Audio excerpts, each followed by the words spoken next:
Let's make some chicken Manchurian. Hello beautiful people, চলেন আজকে একটু চিকেন মাঞ্চুরিয়ান রান্না করি। প্রথমেই আমি কিছুটা প্যানে তেল গরম করে নিয়েছিলাম। এরপরে এক এক করে দিয়ে দিচ্ছি ম্যারিনেট করে রাখা চিকেনের পিসগুলো। এই চিকেন ম্যারিনেট করতে আমি খুব বেশি কিছু ব্যবহার করিনি, ব্যবহার করেছি সামান্য গোলমরিচের গুঁড়া, একটু এমএসজি বা টেস্টিং সল্ট, কিছুটা সয়া সস, একটা ডিম আর কর্নফ্লাওয়ার আর ময়দা, এগুলো দিয়েই কিছুক্ষণ আমি মাখিয়ে রেখেছিলাম। তারপরে এই যে গোল্ডেন ফ্রাই করে নিলাম সবগুলোকে।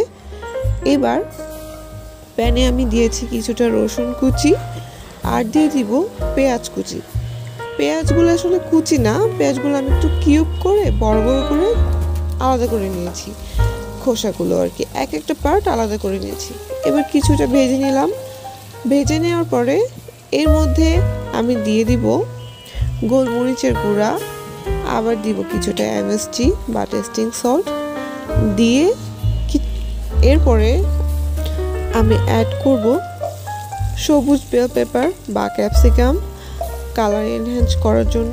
এরপরে আবার দিয়ে দিব লাল ক্যাপসিকাম, আমার খুবই ভালো লাগে এই কালার কম্বিনেশনটা, অনেকটা আমাদের জাতীয় পতাকার মতো, তাই না?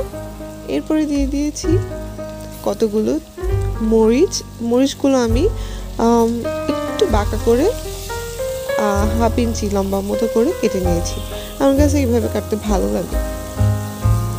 এরপরে সব কিছু একসাথে নেড়ে নিব এবং একটু যখন নরম হয়ে আসবে বেল পেপারগুলো বা ক্যাপসিকামগুলো, তখন তার মধ্যে দিয়ে দিব টমেটো কেচাপ।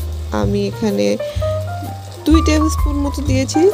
তারপরে দিয়ে দিব সয়া সস। সয়া সসটা আমার কাছে মনে হয় স্বাদ মতো দিলেই ভালো হয়। এরপরে দিয়ে দিলাম চিনি, তারপরে দিয়ে দিচ্ছি পাপরিকা। এরপরে সব কিছু মিশিয়ে নেব। খেয়াল রাখতে হবে যেন সসটা পুড়ে না যায়, কারণ সস পুড়ে গেলে টেস্টটা একেবারেই নষ্ট হয়ে যাবে, খেতে ভালো লাগবে না। এরপরে আমি দিয়ে দিব আমাদের ভেজে রাখা চিকেনগুলো ভালোভাবে নেড়ে নেব যাতে সসগুলো চিকেনের সাথে লেগে চিকেনটার গ্লেজি ভাব চলে আসে। সত্যি কথা বলতে এই পর্যায়ে আমার মনে হয় এইভাবেই আমি খেয়ে ফেলি। যাই হোক, শেষে এসে আমাদের পানির সাথে গুলিয়ে রাখা কর্নফ্লাওয়ারটা আমরা আস্তে আস্তে মিক্স করে দিব এবং নাড়তে থাকবো। যখন আমাদের গ্রেভিটা বেশ ঘন হয়ে আসবে তখন চুলা বন্ধ করে নামিয়ে নিব। হয়ে গেল আমাদের চিকেন মাঞ্চুরিয়ান।